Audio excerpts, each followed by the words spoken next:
Some of you may not know why I need a chair up here. It's not so that I don't feel tired. It's not so that I can look at you more at eye level instead of above you. Well, it's kind of that, but it's mainly because in moments like this, I would be all over the place. I'd be out of frame and then I couldn't use the video. But more importantly, I'd be scaring you because, man, I'd be tripping over things. I'd be going all over because God's doing something here. You know, Saturday morning at the men's breakfast, Stu talked about being the glove and God being the hand in the glove, and we have to be the hand that's in the glove. And boy, that blessed me because that's exactly my heart's cry. God, I want to be on you all the time. I want you in me for everything. And then last night at it was an extended worship time. But there were prophetic words given to people individually and corporately. There were prayers prayed for people that set people free. That God was doing something special in that group of people they gathered for just to meet with God. And He's doing something special here this morning, here with us. Don't miss it. Like, I'm so happy most of you are not in the back rows, because I find these times of intimate worship, and kind of the further back you go, the less you feel. That's just me. I want to be up close, and I want to be. Not that God's just here, He's back there too, but He's everywhere. He's everywhere, and when we take time alone with Him, we can feel this intimacy as well. We can. But there's something when we decide to get up Sunday morning and come to some place. Please don't make it part of your pattern or part of your routine. Like, on one hand, I want you to make it part of your pattern, part of your routine, so every time the alarm goes, you're not thinking, do I need to get to church today? But on the other hand, when it becomes just part of your routine and part of your pattern, you don't come with any kind of expectation. You just come with some sort of, like, we're going to meet and maybe we'll have a few good conversations and maybe there'll be something that I can get, but whatever. But when you come with the understanding that God is here when we gather, like, I think of it as magnification. God is still God. He's always that big, but somehow we get more focused on Him and we see Him magnified. And that's what the psalmist said, come magnify the Lord with me. You don't make God any bigger. What you do is you just look at Him more. And we do that together. We do that together.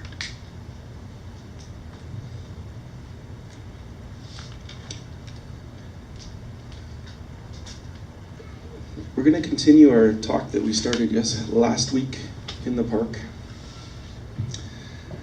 because I think we need to get ready for this new season that we're entering into. Like, in a practical sense, what's happening is we're giving up our office space. So how do we do life together without that office space? Practically, that's what we need to work through. In the very near future, it may mean other things, but for now, that's the big thing. But I think it means more than that as well. Because every time we meet, however we meet, God does some fun stuff. Every time we get together to talk about Him, it's too much good things happen.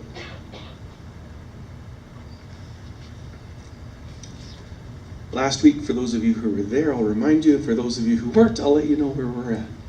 It's Joshua chapter 3. When the Israelites were just about to enter the promised land. And we talked last time about, what happened the first time they were there, and fear won over faith. This time I want to take what we see here and sort of show you what it might mean for us in a different way. Because I think that this verse here, in verse 4, it just shows us exactly where we are as a people. Verse 3 says, when you see the Ark of the Covenant of the Lord and the priests who are the Levites carrying it You are to move out from your positions and follow it. For you will know which way to go. For then you will know which way to go, since you have never been this way before. The season we're entering is a season where all of us, we've never been there before, so we have to keep our eyes on God. The ark is the representation of the presence of God, and we need to follow the presence of God. We need to follow what God is doing and line up with what He's blessing and what He's doing. I think there's a few hints at what might be coming our way that I want you to be aware of. The first is found back in Numbers chapter 32. And this is, I've never preached on this passage before. Let me just read verse 33. It says, Then Moses gave to the Gadites, the Reubenites, and the half-tribe of Manasseh, the son of Joseph, the kingdom of Sihon, king of the Amorites, and the kingdom of Og, king of Bashan, and the whole land and with its cities and territories around them. So what, I hear you ask? So what? The territory of Og and the territory of Sihon were on this side of the river. It was on the east side of the Jordan. This was not land that was promised to the people of Israel. This was land that these two tribes, at the beginning of Numbers 32, it's two tribes, Gad and Reuben, come and say, listen, we've got lots of flock, and this land is really good, and this land is they got fortified cities that we can live in, and let us settle here. We're happy on this side of the river. And Moses right away, he just got, he's like, well, are you giving up? Are you not wanting to enter into the promise God has for you? And right away they came back. It's like, no, that's not it at all. That's not it. We want to settle here. This is good for us. This is where we want to be. And we're not going to back away from the fights that are coming. We're going to be at the vanguard. We're going to be at the front for the battles that are going to take place. That's why verse 33, we read that Moses gave them those land, those 2.5 tribes, that land. It was land in addition to the promised land. It was not promised, it was land in addition. Okay, so what does that mean for us? Where God, I think all of us have things in our life that we've tried God in, we've tested God in, and we're comfortable there. We're safe here, this is good, I'm sure of this. And I want to say it's totally okay for you to stay there. Let me give you some examples. Prayer. Some of you have prayed for a spouse or a child for years, and you've seen the result of that. And you've learned in that process that you can pray passionately for people you care about, and that is your wheelhouse. That is where you're comfortable. That is where you want to be. And as long as you're praying for someone you care about and you're passionate for, you will pray them into the kingdom. And that's awesome. That is awesome. But in the promised land, the land that we're heading into, that's where our battles are not against flesh and blood, but against rulers, against principalities, against powers of this present darkness. We need you to be leading that fight against that. You might not be comfortable doing it. It's not in your wheelhouse. It's not where you feel like you know you can trust God in this. But we need you out in the front there, because you have had that success in this area, and we need you leading it going forward. What about worship? You might be comfortable in worshiping God, gathering together and singing the songs and doing the formula and all these different things, and that's good. That's fine. If you can connect with God, awesome. Awesome, awesome, awesome.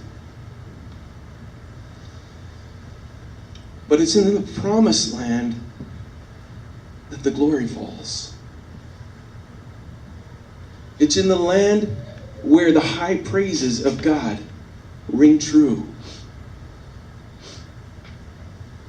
So what I'm asking you, if you're comfortable with the way things are done, I'm just saying, how about, don't fight against what God is going to be doing. Be on that front line of what does it mean? What does the glory of God mean? What does it mean when the presence of God is so real you can't do anything but fall on your face? That can really disturb you if you don't want people to feel uncomfortable. But I found something out in my time in this walk here. Is if you show people God, just let that be between them and God. I'm amazed so many times. I don't want to make someone feel uncomfortable, and yet they are so ready for it.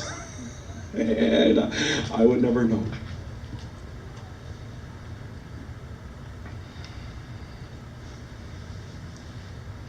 What about service? I had a really encouraging conversation this week. I've been praying for God to show me a person of peace. A person of peace is someone, that's how when Jesus sent out his disciples, he said, look for someone of peace. Someone of peace who's going to invite you in, who's going to, basically cook for you and take care of you. And as long as their peace is there, and as long as they want to serve you, just let your peace remain there. And I really feel like that's a strategy we've got to get in this church, is just look for the people of peace. So I've been praying, honestly, 2 days to find a person of peace. And then on Friday, I was getting a massage. And I've been going there for quite some time. I just left a review on some kind of social media that must have showed up on Facebook. And so my massage therapist was just talking about Beaumont the whole time, because she must have wanted to see who I was and figured out I was coming to Beaumont. So she, Beaumont this and Beaumont that. And, she's been here 20 years and she's doing, all this stuff. And I had to tell her, I'm commuting there. Don't live there. I'm commuting there. And she, okay. But in the course of the conversation, it slips. Well, it's tough when you're a pastor, because you don't want to say I'm a pastor, because all of a sudden conversations go weird, right? But I brought it up, and I said, well, I'm pastoring Harvest, and she said, I'm not the type to go to church, but that Harvest church, when my kids were growing up, they gave out hot chocolate on Halloween night, and they had something for the kids to do crafts at Easter time, and they did something else we went to around Christmas time, and you know what? I never felt like they were recruiting me, and what did she say? I never felt like they wanted to save me. She said, I'm not a church-going person, but if I was going to go to a church, that's the church I'd go to. I said, you can still come. She goes, yeah, I know. But I had a suspicion. So afterwards, I went and I asked her, I said, don't let this be weird or anything, but I really would think, I'd love it if my wife and I could meet you and your husband, and you could just tell me more about Beaumont, and tell me more about your view of the church, and that would be great. And she's like, right away, she's like, I'd love to help you with that. And as soon as she said that, it's like, ding, ding, ding, person of peace. That's awesome. The point I was trying to make in all that was she was bragging about you guys. She was bragging about the influence you've had on her life and the way that she's seen God in you without feeling like she's the target on her back, without feeling like she's your mission. You guys have done awesome in serving this community. It's great to camp out there. It's great to settle there. But moving ahead, things will switch just a little bit. Because we're talking about equipping you to minister in your everyday worlds. And yeah, we'll still do those events. We should be doing those events. We'll get them going again. But I don't want to do those events so that you guys have something to do. I want to do those events so that your everyday world connections have something to do, that they can start serving the kingdom without knowing the kingdom. And that's where we're going. So for you, please be on the front line of that. I need you. You've got to be leading those things.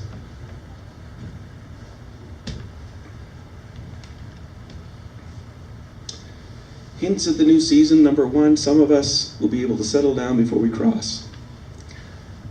But that means you got to be leading the charge. I don't have notes. I'm sorry. I'll give you my notes. Actually, these are useless. But secondly, the second thing that happened with the people of Israel when they entered, I mentioned this last week. When they were in the desert wandering for 40 years, they had manna every day. Their clothes didn't wear out, their shoes didn't wear through. They were experiencing miracles to them all the time. In the desert, miracles are done to you. As soon as they entered the promised land, they had to follow what God told them to do, and all of a sudden, miracles started being done through them. That is a significant difference. We're always, all of us are going to need miracles done to us, and God is good and He'll do that. But there's a difference between asking God that He would perform this miracle for me and asking God that through me He'd perform a miracle for someone else. It's a huge change in our mindset. It's a huge change in how we do things.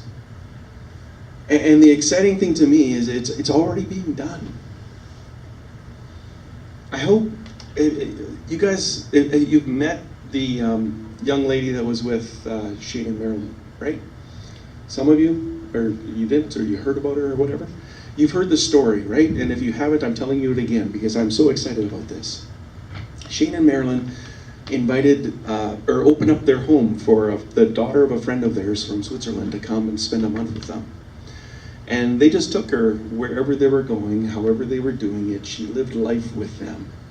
And oh, by the way, part of that included going to camp, family camp, and they cleared it with her parents, and that was fine. And she was there, and she was shy, and eventually she experienced more. And after the end of it all, it was the most amazing month of her life.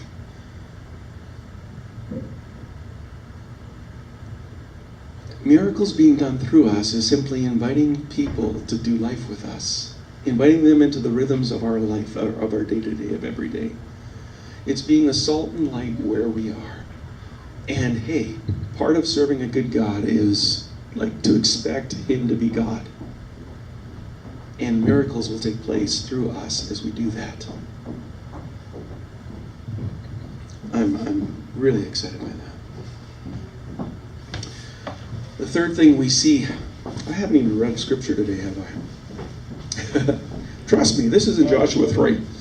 The third thing that happens in Joshua chapter 3 is this season that we're going to be getting into, it's going to require more faith than we've ever had to have before. Don't worry. God's already prepared you by testing your faith all along this way. But it's going to take more faith to get where God wants us to go than where He's got us from this far. What do I mean by that? The first time the people of Israel crossed water, it was the Red Sea. Moses had to lift up his hands and the seas parted and they walked on dry land. This time in Joshua chapter 3, they're going to cross water again. And it's made clear in verse 15, now the Jordan is at flood stage during the harvest. And it was harvest time that they were crossing. The waters are in a flood. And this time, Moses was already dead. This time, God didn't tell Joshua to raise up his hands. This time, what was the command? And as soon as the priests who carry the ark of the Lord of all the earth, set foot in the Jordan, its waters flowing downstream will be cut off and stand in a heap. So this time, people of Israel, when you're crossing the Jordan, You don't wait for one guy to lift up his hands. It's you wait for you're looking at the ark, because you got to follow. You've never been this way before. You got to follow what God's doing. And what God is doing is making us take that step during the flood season to step out into the water, and then the miracle will take place. Some of you aren't near as excited as I am right now. Some of you don't be terrified at this, okay? Let's go back to Joshua 1. Be strong and courageous. Be careful to obey all the laws my servant Moses gave to you, that you may be successful wherever you go. Be strong. Have I not told you? Be strong and very courageous. Because we're going to do wacky stuff according to God. Step into the water that's raging, and then I'll make it stop.